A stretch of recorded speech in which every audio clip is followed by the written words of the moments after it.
Namaskar. I am grateful to all of you who have joined today to remember the 95th anniversary of the Bardoli Satyagraha, which was the nationalist movement led by Sardar Vallabh Bhai Patel on 12th June 1928. This satyagraha added in the resurgence of the freedom struggle nationwide, garnered widespread support, and became an inspiration for many movements in India. I thank the Indian Mission for hosting this talk during the commemoration of the 75th anniversary of India's independence, Azadi Ka Amrit Mahotsav. Sardar Vallabh Bhai Patel's greatest contribution to India's struggle for independence was in the successful application of nonviolence in various struggles he led during the freedom movement. Sardar Patel was born in a peasant home on October 31st, 1876, in Nadiad district in Gujarat state in India. The whole makeup of his personality was that of an Indian peasant. Practical as he was, the simple wisdom of ages was all his. He was not averse to new ideas, but once convinced of their practical utility, he would even lay down his life for it. However, he was peace loving, but would not hesitate to use force in the defense of his motherland. Sardar Vallabhbhai Patel was a leader with charismatic qualities. His commitment to India's freedom movement was true and well defined. He had extraordinary qualities of courage, integrity, determination, and a great sense of humor. He played an important role in the Indian independence movement and in Free India. The qualities of leadership he had shown as the leader of Satyagraha, led by him, later manifested in a greater way in the country's administration when he became the first Deputy Prime Minister and the Home Minister of independent India. He was responsible for handling and maintaining law and order for ensuring stability and unity of the country.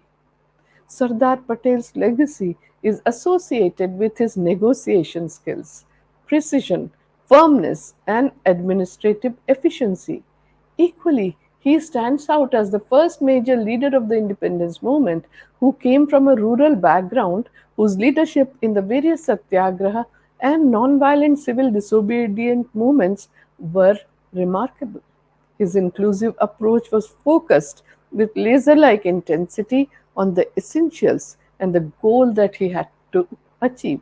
He undertook all the actions with total dedication, with no halfway measures.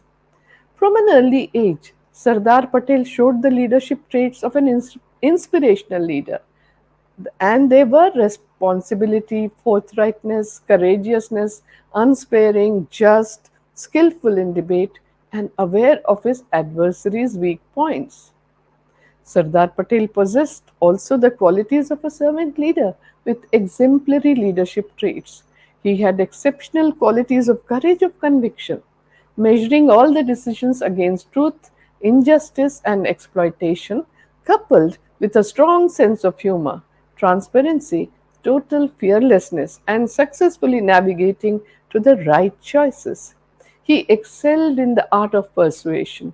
He kept people's interest at heart, and his organizing skills were always remained an inspiration for every Indian.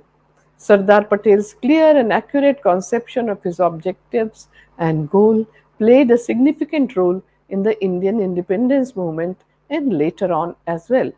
He judged people instantly and had the courage to reprimand the erring. He did so judiciously, though treating everyone with the same yardstick, and his helping hand reached high and low alike. In 1917, Sardar Patel entered the municipal politics of Ahmedabad. Soon after his election to the municipality, he established his authority and proved his mettle. He had an iron will to fight his way to victory. Also, his ability as a leader of steadfast courage, dedicated to public cause, and one who could outmaneuver his opponent by staying firm to facts through a meticulous strategy and planning were outstanding. Sardar Patel, a public spirited young man of 42 years, came in direct contact with 48-year-old Mahatma Gandhi for the first time in November 1917 at the Gujarat Political Conference in Godhra. It was here that Mahatma Gandhi had made a statement of great significance when he had said, and I quote, if we are unable to run our village administration skillfully, honestly, and justly, how can we justify our demand for the independence of our country? Unquote. It was Mahatma Gandhi who made Sardar Vallabh Bhai Patel aware that farmers were central to the country. He joined Gandhiji during the Kheda Satyagraha, and there he realized that the real India was in its villages and agriculture was central to the village community. Given his peasant origin, it was easy for him to reach out to the farmers. It became his life's mission to help farmers lead a life of dignity, and famously he had said, and I quote, I feel ashamed when a farmer accepts suffering and thrashing of a tyrant out of fear. I desire that the farmers rid themselves of their fear with their head held high. Unquote. That would give fulfillment to my life, he had said. People of Gujarat observed in him a new national leader in the making, an unrelenting crusader, an able administrator, and a skillful mediator.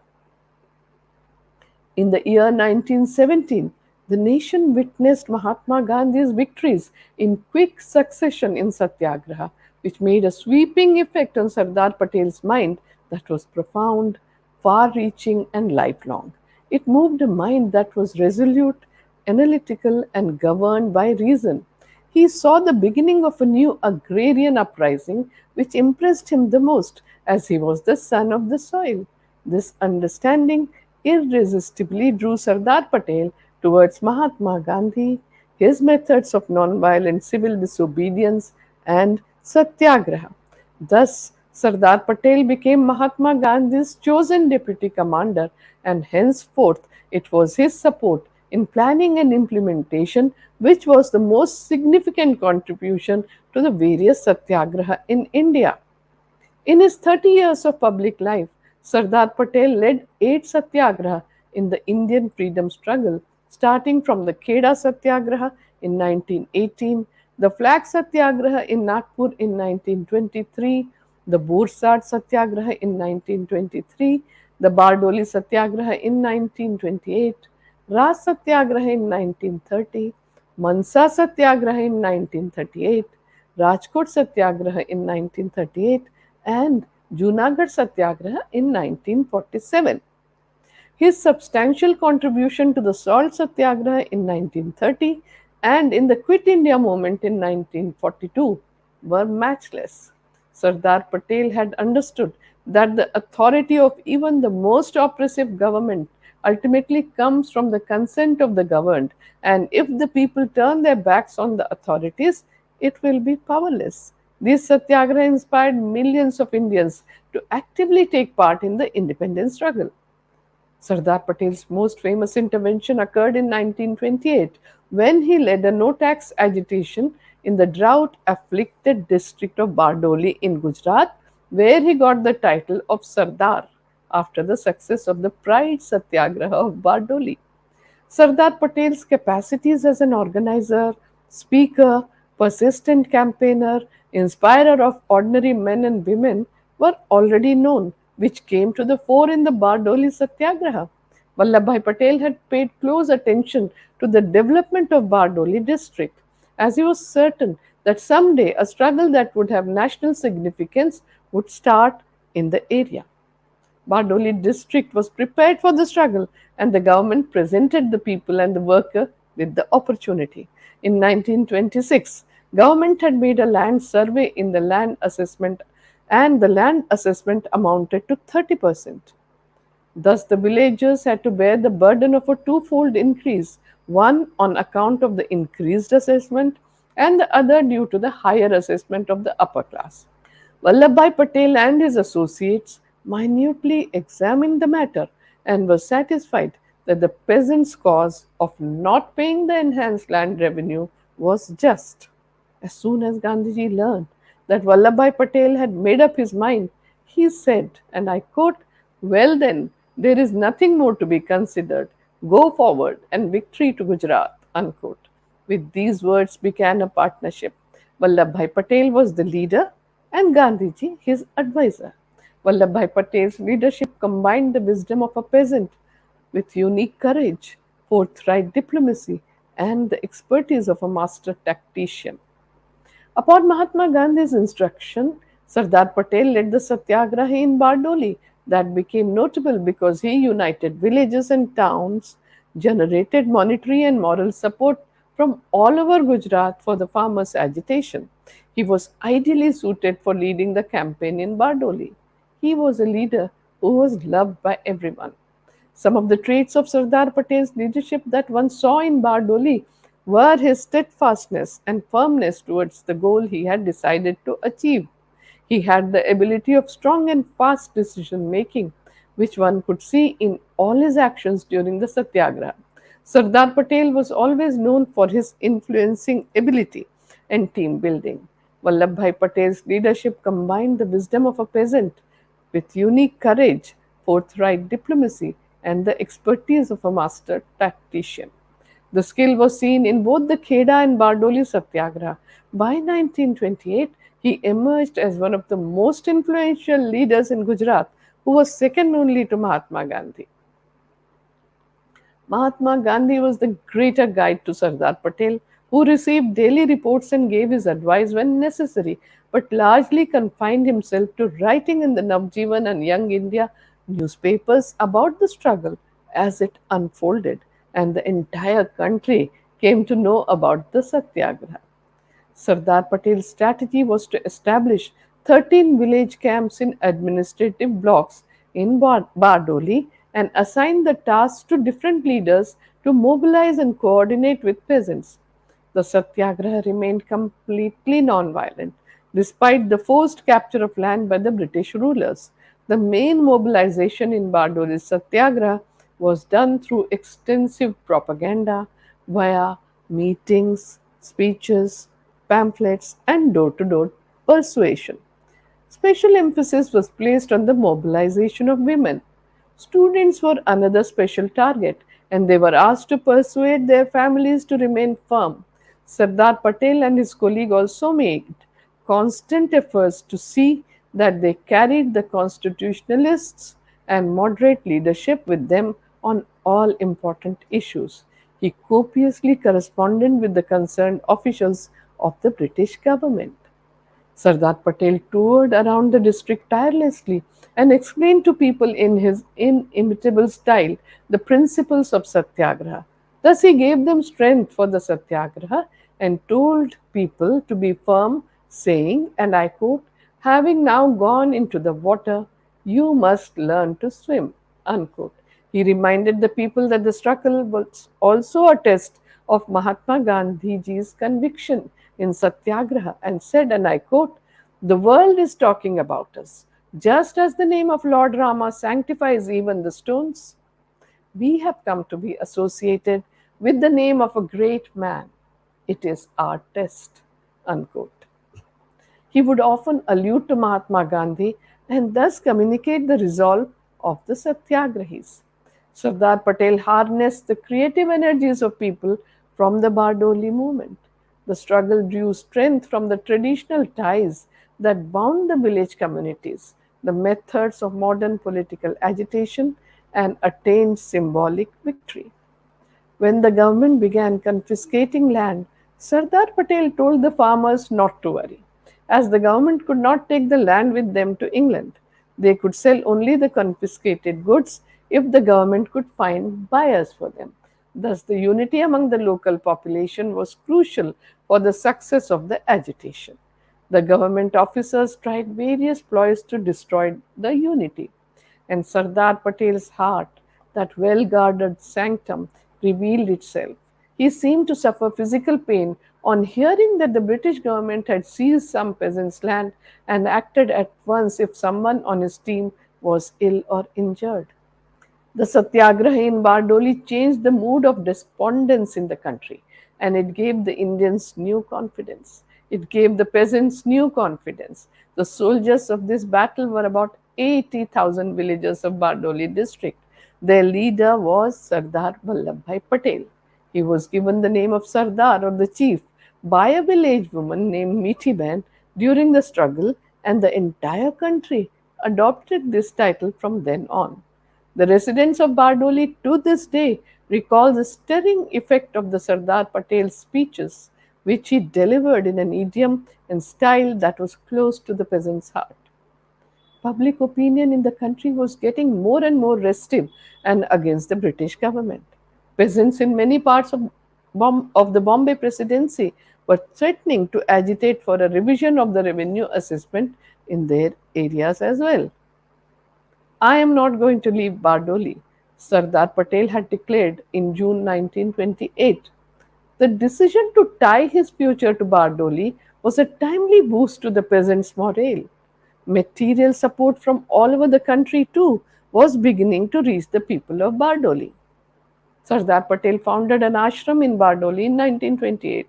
It was named as Swaraj Ashram. The ashram became a center for all satyagrahis. It was then that the term Bardolized India resounded across the country and reached even the power corridors of Westminster in London. When Mahatma Gandhi came to Bardoli, he would live in the Swaraj ashram on the first floor of Sardar Nivas and discuss matters of serious national consequences. But there was humor too. Gandhiji had stayed here for four times during 1928 to 1942. During the famous salt satyagraha, which had commenced on 12th March 1930, Gandhiji had pledged not to return to the Sabarmati ashram in Ahmedabad until India gained freedom. At that time, Sardar Patel had offered that Gandhiji could come and stay in the Swaraj ashram, and it also became the center for several political meetings. As the Bardoli Satyagraha progressed, the fear from the minds of people vanished. Especially commendable was the role of women. An old couple lived in a village called Sarbon. The government felt that the best way to coerce this couple was to put their house under siege. Armed policemen were posted in front of their house while Pathans guarded the back door. The house was under siege since 2:30 a.m. When Sardar Vallabh Patel and his associate Mahadev Desai visited their home, the old man's wife was sitting at a window on the first story of the house, rosary in hand, and was repeating Lord Rama's name. I hope, old mother, you are not afraid? Asked Sardar Patel from outside her home. Why should I be afraid when you are there to protect us? The old mother said. Not I, but Lord Rama, said the Sardar, correcting. Indeed, Lord Ramji is merciful, she said, nodding in assent. But how do you like these policemen at your door? Asked the Sardar. The old mother was quick to say, they are quite welcome. But for them, the Sardar would not have graced my house. Long live the Sardar to fight many a good fight, said Mahatma Gandhi, adopting the peasant's appellation in a letter. Mahadev Desai, Gandhiji's secretary, wrote that Sardar Patel had in him the blood of a generation of peasants and could organize the Bardoli populace in a form in which Gandhiji never could have done. Unlike Mahatma Gandhi, Sardar Patel spoke the language of the soil, and as a patidar, he belonged to the community that comprised the Satyagraha's backbone. After 4 grueling months of extreme hardship borne stoically by the villagers, the face saving device was provided by the Legislative Council members from Surat district in Gujarat, who wrote a letter to the governor assuring him that his precondition for an inquiry would be satisfied. The obstacles to a settlement were removed on August 6, 1928, following long talks in Pune between Sardar Vallabh Patel and Sir Chunilal Mehta, finance member of the Bombay government, who negotiated on behalf of the governor. The government annulled its threat made earlier and agreed that the sold lands would be bought back and returned to the peasants. The agreement was carried out with the dispatch. Prisoners were at once let off. The village headsmen were reinstated and they issued orders to restore forfeited lands. In a private reprisal, Leslie Wilson, the governor, admitted the government had no effective weapon for dealing with Satyagraha. Vallabhbhai Patel of April 1928 had become the Sardar in June and a triumphant general in August 1928. His soldiers, the peasants, had not given in. They had not hit back, and the government had yielded. Gandhiji's dream was to make Bardoli the perfect example of satyagraha.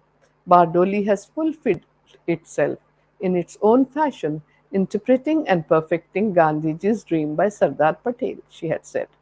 The outcome of the Satyagraha in Bardoli contributed to the growth of its philosophy and established Satyagraha as a practice. The Satyagraha had commenced with a limited scope and a specific demand, but the struggle had nationwide ramifications and was successful in creating the mood for complete independence. Bardoli Satyagraha transformed the mood of despondence in the country, and it gave the Indians fresh determination. It gave the peasants new confidence. The soldiers of this satyagraha were about 80,000 villagers of Bardoli district. Mahadev Desai, the associate of Sardar Patel, wrote the story of Bardoli Satyagraha, and I quote, "He is ever on the move, without haste and without rest, his iron discipline ever so unrelaxed, paying the penalty of exclusive prerogative, speech making, often at midnight and often at 3 or 4 places in a day." Unquote. Indian Nobel laureate Rabindranath Tagore wrote after reading the story of Bardoli Satyagraha, and I quote, "I have finished your story of Bardoli. It has the spirit of the epic age in the narrative of the triumph of moral right over arbitrary power through a fight, moral in character, unique in modern times. I thank you and the leader of the fight and the fighters. Also, your great guide. My blessings." Unquote.